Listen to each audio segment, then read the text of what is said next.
the elimination of racial discrimination, and other pertinent human rights treaties. We also call on Russia to respect the order of the International Court of Justice on provisional measures dating April 2017 in the case concerning the application of the International Convention for the Suppression of the Financing of Terrorism and of the International Convention on the Elimination of all forms of racial discrimination. President, turning back to the humanitarian situation in Ukraine, we are deeply concerned about the persistent violations of the international human rights law and international humanitarian law. We must redouble our efforts to ensure accountability for all violations. This must include justice for victims of atrocity crimes and sexual violence, as well as the abductions and forcible deportation of children. Perpetrators must be brought to justice and held to account without delay. The aggressor must bear the legal consequences of its intentionally wrongful acts, including making reparation for the injury and damage caused. As a first step, Malta supports the idea of establishing a register of damages as a record of evidence and information on claims for damages, losses, or injury caused by Russia's war of aggression against Ukraine. President, to conclude, let me reiterate Malta's full support for Ukraine's sovereignty and the territorial integrity within its recognized international borders, its lawful right to determine its own foreign and security policy, its diplomatic efforts in international fora, as well as its right to self-defense. We call upon the Russian Federation to stop this war, withdraw its military forces from the entire territory of Ukraine within its internationally recognized borders, and turn to dialogue and diplomacy as the only tools that can restore peace in the region. I thank you. I thank Malta for their statement, and I now give the floor to the representative of Switzerland. You have the floor. Monsieur le Président, nous prenons note des remarques des différents intervenants. Permettez-moi d'évoquer en premier les développements récents en Ukraine. La semaine dernière, l'Ukraine a été frappée par l'une des plus lourdes attaques par missiles et drones depuis le début de la guerre. Les frappes ont à nouveau coûté des vies, endommagé des infrastructures énergétiques et d'autres installations à Kiev et ailleurs dans le pays. La Suisse condamne ces attaques. Nous rappelons que les attaques dirigées contre des civils et des biens de caractère civil, les attaques indiscriminées et les attaques disproportionnées sont interdites par le droit international humanitaire. Monsieur le Président, un vieil adage dit que la première victime de la guerre est la vérité. La Suisse souligne l'importance d'éviter en toutes circonstances la propagande, les discours de haine ainsi qu'un langage qui divise délibérément et qui crée de la défiance entre population et gouvernement. La désinformation et la propagande qui accompagnent la guerre contre l'Ukraine renforcent la méfiance, accentuent les divisions et font croître l'hostilité. Nous nous opposons à toutes les tentatives de justifier l'agression militaire de la Russie contre l'Ukraine. Elles alimentent les tensions et sont utilisées à des fins politiques.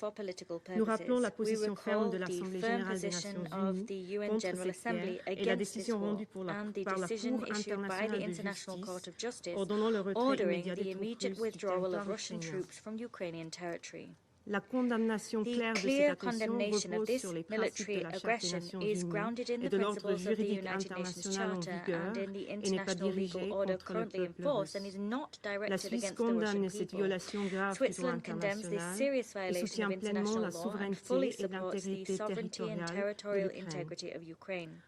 En ce qui concerne les perspectives de trouver une solution pacifique, juste et durable et de réinstaurer la confiance en une telle solution, nous insistons sur le fait que la Russie doit cesser toutes les opérations de combat et retirer sans délai ses troupes du territoire ukrainien.